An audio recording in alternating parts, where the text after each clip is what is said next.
everybody. This is Allyson from Allykatkreations. How are you? Please like, share, and subscribe to my channel if you haven't done so already. And if you get anything from my work, a connected dot, an epiphany, a mind-blowing moment, a new book to read, a new author to explore, please consider supporting my work. All the links to do that is at the bottom of the description. And it's Christmas time, holiday time, whatever you resonate with. And I create and make all of these from scratch, custom made for you.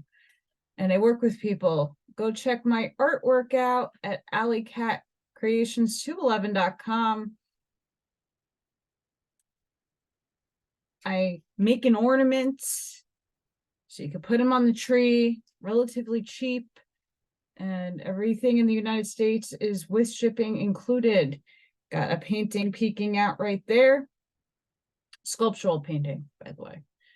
And I got my bachelor's degree from an art school that's really famous in Manhattan, so I'm legit. Not really, it's just me having spirit being creative through me. Fun times. For everybody, I'm sorry I didn't get to do a reading the other day. I decided to, I have two huge trees, and then I have a creek with a lot of trees behind my house. Oh, my yard was, you didn't see any green grass. So I had to blow the leaves into a pile and rake and mulch. And when I mulched, let me explain that I look like I hit a couple of bongs and a fatty. I couldn't open my eyes. I was hiving, and my allergies, I haven't had an allergy attack like that since I was a little kid with allergy shots. So apparently, whatever trees are in my backyard and whatever are in the surrounding area, I am highly allergic to. So if I do that stuff again, I have to wear a respirator because, oh my goodness, I couldn't breathe. It was just pure mayhem. And I took supplements, I'll be fine, because I really can't take antihistamines. So I do apologize. I had no idea that was going to happen to me because I've been okay. Not so much doing all that work. So I do apologize. Again, I keep saying sorry because I know a lot of people only come to hear the Urantia book or the other books that I'm reading. And it's kind of been really tough to balance these things and be okay and clear to speak and see, because I couldn't see a damn thing yesterday. I'm sorry. So today we are doing paper 58. Life establishment on Urantia. Buckle up. I think this is a little on the shorter side, but we'll be okay. In all Satania, there are only 61 worlds similar to Urantia, life modification planets. The majority of inhabited worlds are peopled in accordance with established techniques. On such spheres, the life carriers are afforded little leeway in their planes for life implantation. But about 1 world in 10 is designated as a decimal planet and assigned to the special registry of the life carriers. On such planets, we are permitted to undertake certain life experiments in effort to modify or possibly improve the standard universe types of living beings. Physical life prerequisites. I'm proud of myself. I just projected that word without my teeth going shifty. 600 million years ago, the Commission of Life Carriers sent out from Jerusalem arrived on Urantia and began the study of physical conditions preparatory to launching life on world number 606 of the Satania system. This was to be our 606th experience with the initiation of the Nebadon life patterns in Satania, and our 60th opportunity to make changes and institute modifications in the basic and standard life designs of a local system. It should be made clear that the life carriers cannot initiate life until a sphere is ripe for the inauguration of the evolutionary cycle. Neither can we provide for a more rapid life development that can be supported and accommodated by the physical progress of the planet. The Satania life carriers have projected a sodium chloride pattern of life. Therefore, no steps could be taken toward planting it until the ocean waters had become sufficiently briny. The Urantia type of protoplasm can function only in a suitable salt solution. All ancestral life, vegetable and animal, involved a salt solution habitat. And even the more highly organized land animals could not continue to live did not this same essential salt solution circulate throughout their bodies in the bloodstream, which freely bathes, literally submerges every tiny living cell in this briny deep. Your primitive ancestors freely circulated about in the salty ocean today. The same ocean-like salty solution freely circulates about in your bodies, bathing each individual cell with the chemical liquid and all essentials, comparable to the salt water which stimulated the first protoplasm reactions of the first living cells to function on the planet. But as this era opens, Urantia is in every way evolving toward a state favorable for the support of the initial forms of marine life. Slowly but surely, physical developments on Earth and in adjacent systems of space regions are preparing for the stages, the later attempts to establish such life forms as we have decided would be best adapted to the unfolding physical environment, both terrestrial and spatial.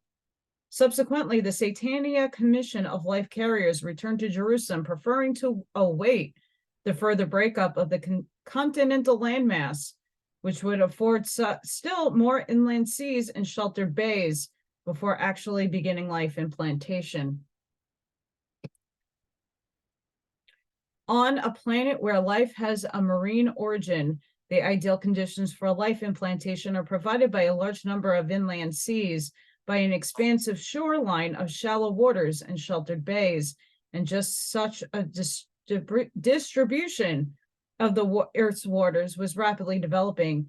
These ancient inland seas were seldom over 500 or 600 feet deep, and sunlight can penetrate ocean water for more than 600 feet.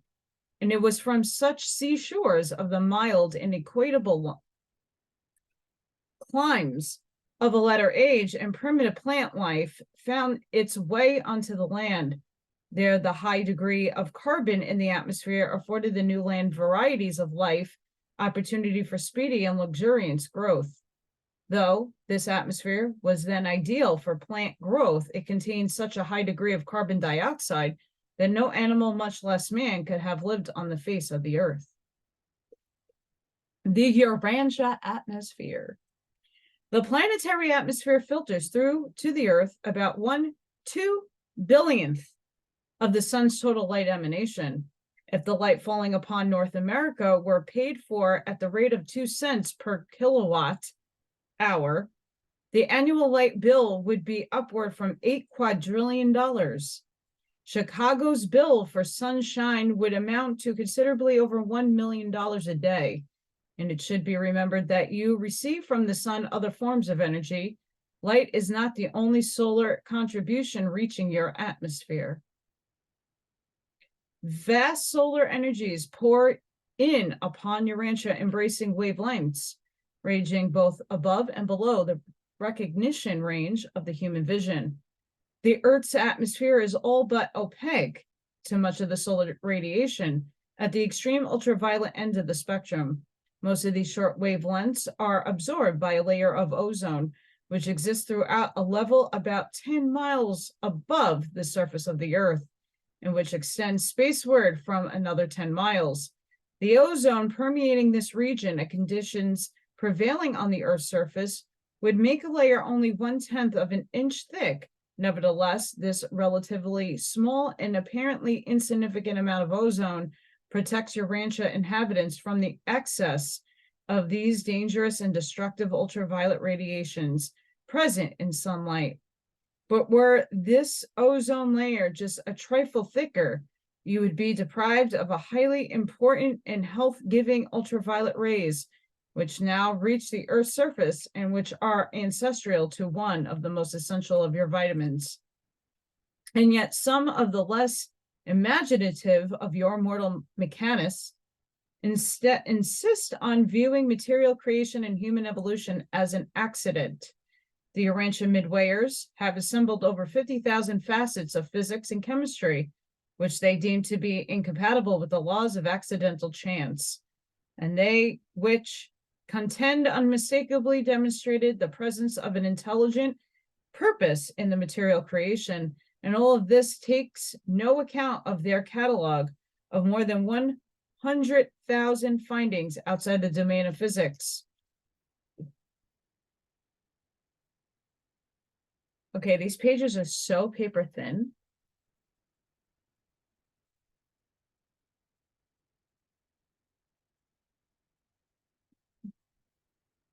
Oh, we're on page 666. How interesting.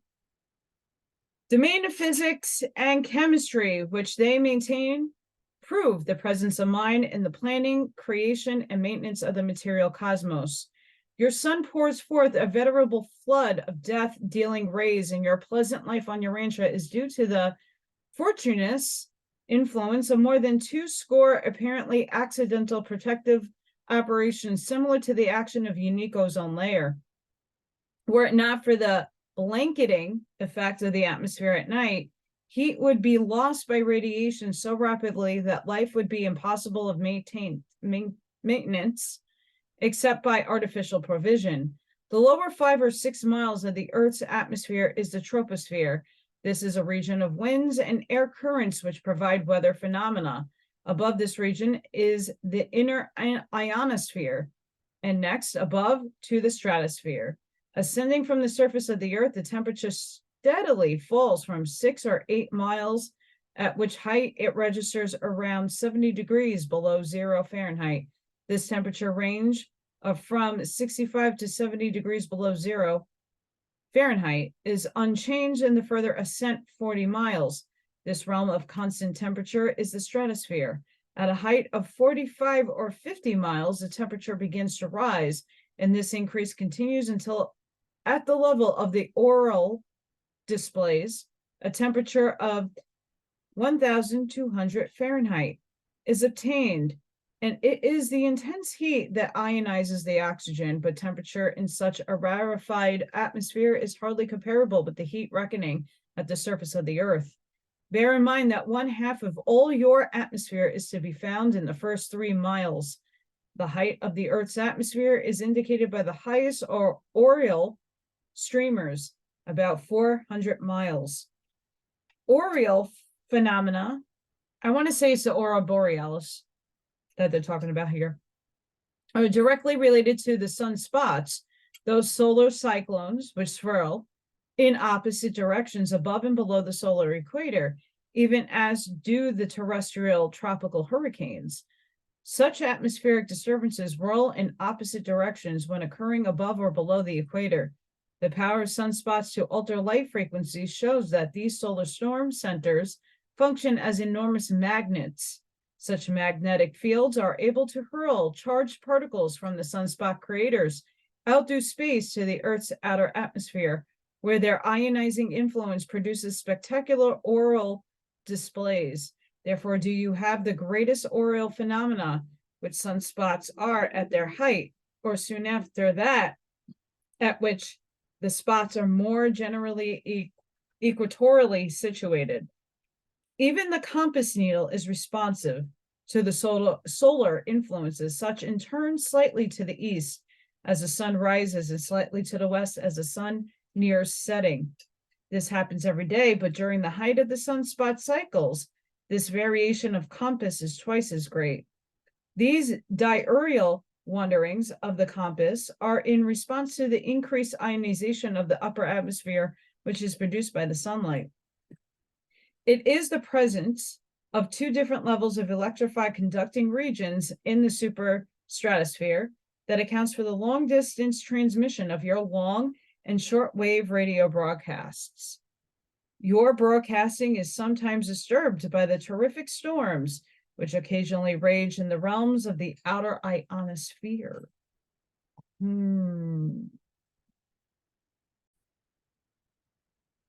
Spatial environment. Spatial? I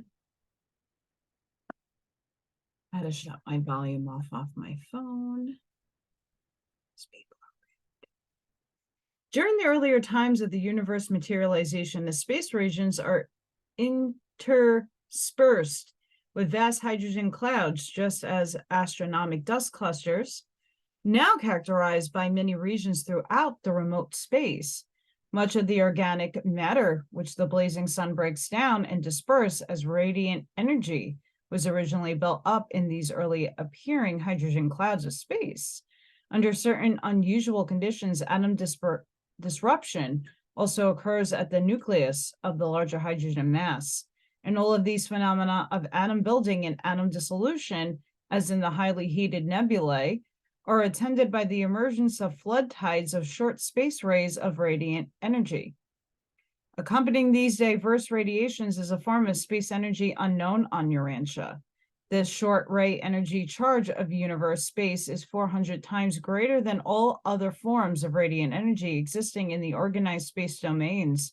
The output of short space rays, whether coming from the blazing nebulae, tense electrical fields, outer space, or the vast hydrogen dust clouds, is modified qualitatively and quantitatively by fluctuations of and sudden tension changes in temperature, gravity, and electronic pressures.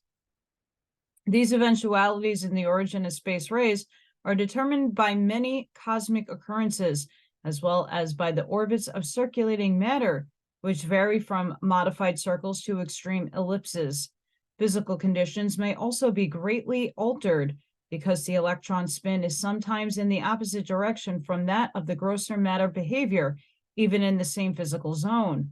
The vast hydrogen clouds are variable cosmic chemical laboratories, harboring all phases of evolving energy and metamorphosizing matter. Great energy actions also occur in the marginal gases of the great binary stars, which so frequently overlap and hence extensively commingling. But none of these tremendous far-flung energy activities of space exerts the least influence upon the phenomena of organized life, the germ plasma of living things and beings. These energy conditions of space are germane to the essential environmental of life establishment, but they are not effective in the subsequent modification of the inherent factors of the germ plasm, as are some of the longer rays of radiant energy. The implanted life of the life carriers is fully resistant to all of these amazing flood of the short space rays of universe energy. All of these essential cosmic conditions have to evolve to a favorable status before the life carriers could actually begin the establishment of life on Urantia. The life dawn era. That we are called life carriers should not confuse you. We can and do carry life to the planets. We brought no life to Urantia. Urantia life is unique, original with the planet. The sphere is a life modification world. All life appearing hereon was formulated by us right here on the planet. And there is no other world in all Satania, even in all Nebadon, that has life existence just like that of Urantia. 550 million years ago, the life carrier corps returned to Urantia. In cooperation with the spiritual powers and super physical forces, we organized and initiated the original life patterns of this world and planted them in the hospitable waters of the realm. All planetary life, aside from extraplanetary personalities, down to the days of Castiglia, The planetary prince had its origin in our three original, identical, and simultaneous marine life implantations. These three life implantations have been designated as the Central or Eurasian, African, the Eastern or Australasian, and Western, embracing Greenland and the Americas. Australia, Asian. It's all Australia and Asia. These channelers. 500 million years ago, primitive marine vegetable life was well established on Urantia. Greenland and the Arctic landmass, together with the North and South America, were beginning their long and slow westward drift. Sorry, guys, I just got blurry for no reason. Africa moved slightly south, creating an east and west trough. The Mediterranean basin between itself and the mother body, Antarctica, Australia, and the land indicated by the islands of Pacific broke away on the south and east and have drifted far away since that day. We have planted the primitive form of marine life in the sheltered tropic bays of the central seas of the east-west cleavage of the breaking up continental landmass. Our purpose in making these marine life implantations was to ensure that each great land mass would carry this life with it in its warm water seas. As the land subsequently separated, we foresaw that in the latter era of the emergence of land life, large oceans of water would separate these drifting continental land masses. The continental drift. The continental land drift continued. The Earth's core had become dense and rigid as steel, being subjugated to a pressure of almost 25,000 tons to the square inch. And owing to the enormous gravity pressure, it was and still is very hot in the deep interior. The temperature increases from the surface downward until at the center it is slightly above the surface temperature of the sun. The outer 1,000 miles of the Earth's mass consists principally of different kinds of rock. Underneath all the denser and heavier metallic elements, throughout the early and pre-atmospheric ages, the world was so nearly fluid in its molten and highly heated state that the heavier metals sank deep into the interior. Those found near the surface today represent the exudated and ancient volcanoes, later and extensive lava flows and more recent meteoric deposits. The outer crust was about 40 miles thick. This outer shell was supported by and resisted directly upon a molten sea of basalt of varying thickness, a mobile layer of molten lava held under high pressure, but always tending to flow hither and yon in equalization of shifting planetary pressures, thereby tending to stabilize the Earth's crust. Even today, the continents continue to float upon the non-crystallized cushiony sea of molten basalt. Were it not for the protective condition, the more severe earthquakes would literally shake the world to pieces. Earthquakes are caused by sliding and shifting of the solid outer crust and not by volcanoes. The lava layers of the Earth's crust, when cooled, form granite. The average density of Urantia is a little more than 5.5 times that of water. The density of granite is less than 3 times that of water. The Earth's core is 12 times as dense as water. The sea bottoms are more dense than the land masses, and this is what keeps the continents above water. When the sea bottoms are extruded above the sea level, they are found to consist largely of basalt, a form of lava considerably heavier than the granite of the land masses. Again, if the continents were not lighter than the ocean beds, gravity would draw the edges of the oceans up onto the land, but such phenomena are not observable.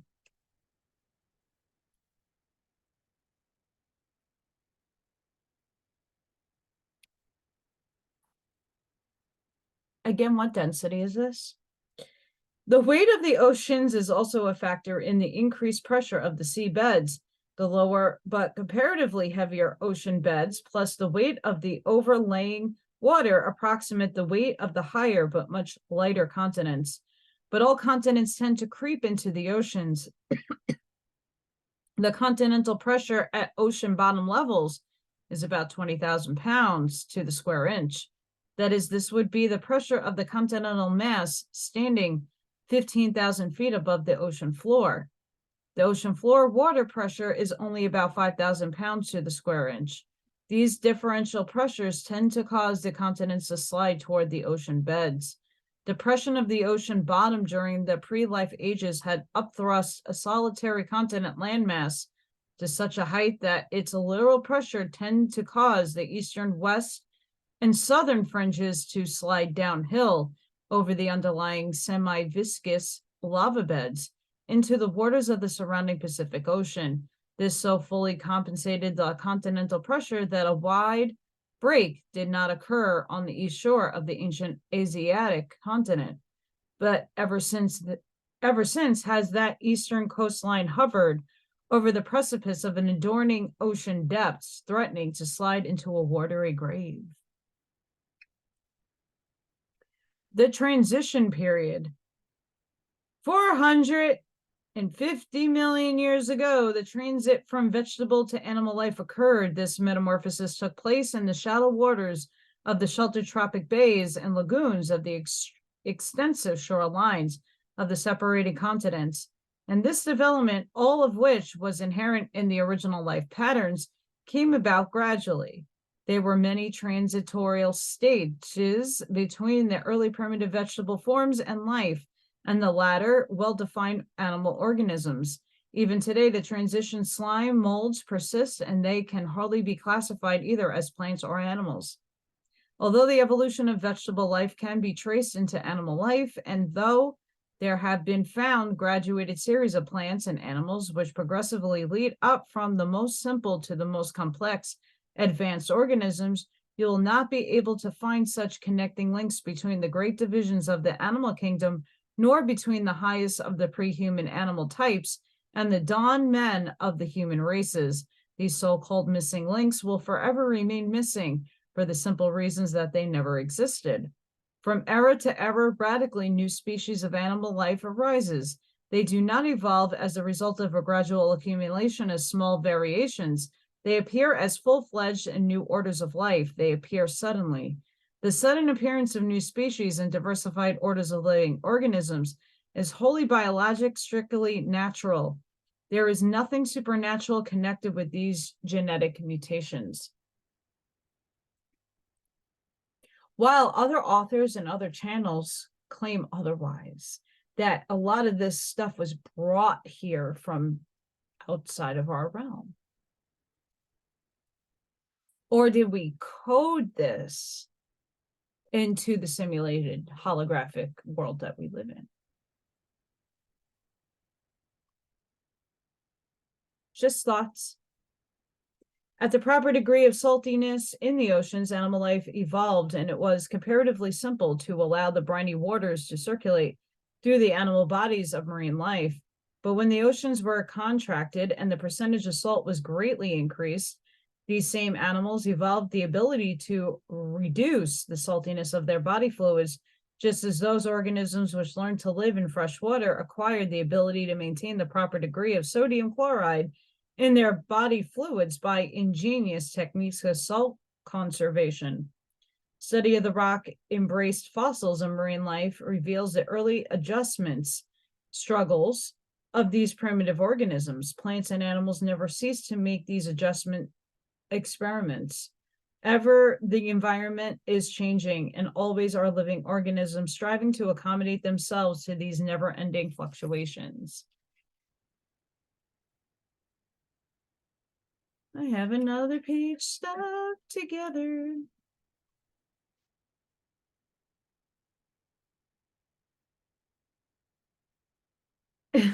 Sorry, guys.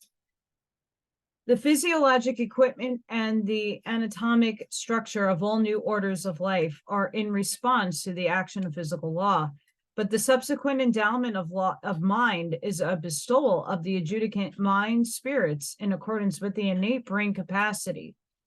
Mind will not while not a physical evolution, is wholly dependent on the brain capacity afforded by purely physical and evolutionary developments.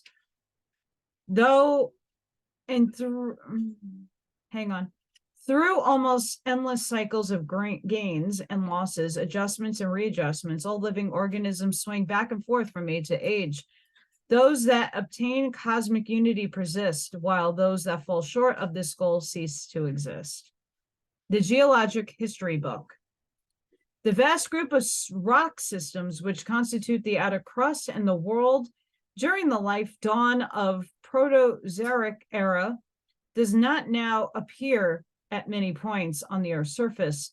And when it does emerge from below all the accumulations of subsequent ages, there will be found only the fossil remains of vegetable and early primitive animal life. Some of these older water deposit rocks are commingled with subsequent layers, and sometimes they yield fossil remains of some of the earlier forms of vegetable life, while on the topmost layers occasionally may be found some of the more primitive forms of early marine animal or organisms. In many places, these oldest stratified rock layers bearing the fossils of the early marine life, both animal and vegetable, may be found directly on top of the older undifferentiated stone. Fossils of this era yield algae, coral-like plants, primitive protozoa, and sponge-like transition organisms. But the absence of such fossils in the early rock layers does not necessarily prove that living things were not elsewhere in existence at the time of their disposition. Life was sparse throughout these early times, and only slowly made its way over the face of the earth. The rocks of this olden age are now at the Earth's surface, or very near the surface, over about 1/8 of the present land area. The average thickness of this transition stone, the oldest stratified rock layers, is about 1 1/2 miles. At some point, these ancient rock systems are as much as 4 miles thick, but many of the layers which have been ascribed to this era belong to later periods. In North America, this ancient and primitive fossil-bearing stone layer comes to the surface over the eastern, central, and northern regions of Canada. There is also an intermittent east-west ridge of this rock that extends from Pennsylvania and the ancient Adirondack Mountains on west through Michigan, Wisconsin, and Minnesota. Other ridges run from Newfoundland in Alabama and from Alaska to Mexico. The rocks of this era are exposed here and there are all over the world, but none are so easily of interpretation as those about Lake Superior and the Grand Canyon of the Colorado River, where these primitive fossil-bearing rocks existing in several layers testify to the upheavals and surface fluctuations of those faraway times.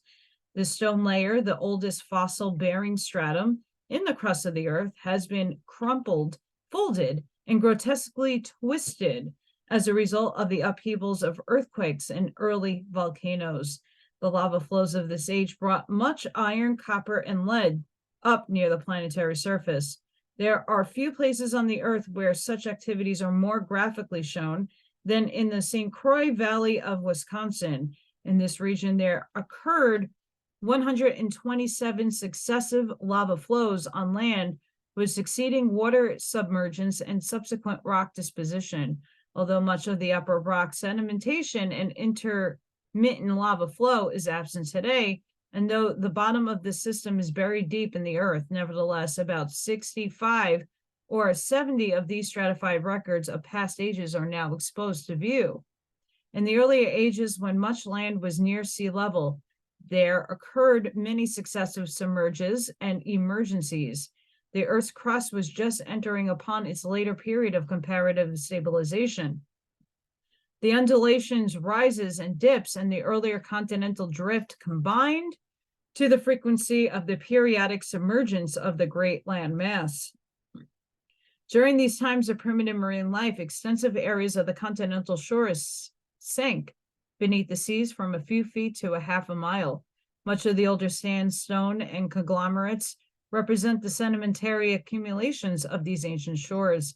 The sedimentary rocks belonging to the early stratification rest directly upon those layers, which date back far beyond the origin of life, back to the early appearance of the worldwide ocean. Some of the upper layers of the transition rocks deposits contain some small accounts of shale or slate of dark colors, indicating the presence of organic carbon and testifying to the existence of the ancestors of those forms of plant life, which overran the earth during the succeeding Carboniferous or Coal Age. Much of the copper in these rock layers result from the water disposition. Some is found in the cracks of the older rocks and is the concentrated of the sluggish swamp water of some ancient sheltered shoreline.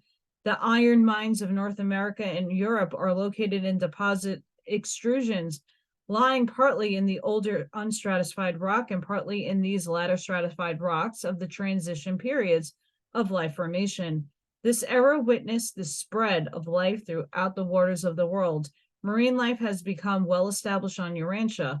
The bottoms of the shallow and extensive inland seas are being gradually overrun by a profused and luxuriant growth of vegetation, while the shoreline waters are swarming with the simple forms of animal life.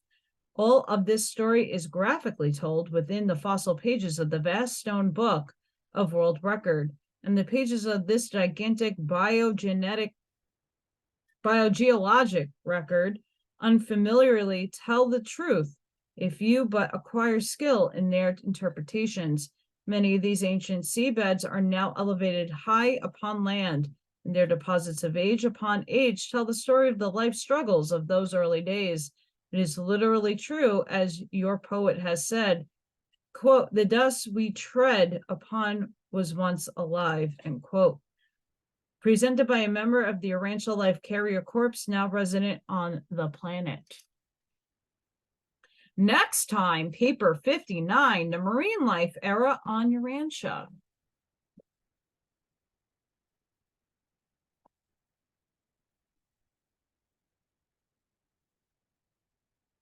I'm not going to put my thoughts in here.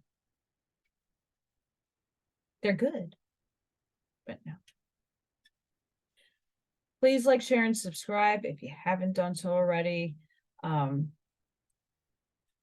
Go check out my website. Go to my links. I was also on a show on Friday, Sacred Valley on Rumble. Go check that out. I'll leave the link in the description, and go subscribe and shout out that podcast. It's amazing. So guys, I hope all of you had a wonderful weekend. And as Thanksgiving is coming, I'm hoping I have time to do videos. I have a crazy week ahead of me. Fun times. But I'll definitely get one in or two. But I hope everybody has a wonderful start to your week. Sending each and every one of you love, light, grace, compassion, shielding, and protection. Please be safe, be seen. Can't stress that enough. And I hope all of you have a really good start of your week. And I hope to see you on the next one. Bye, guys.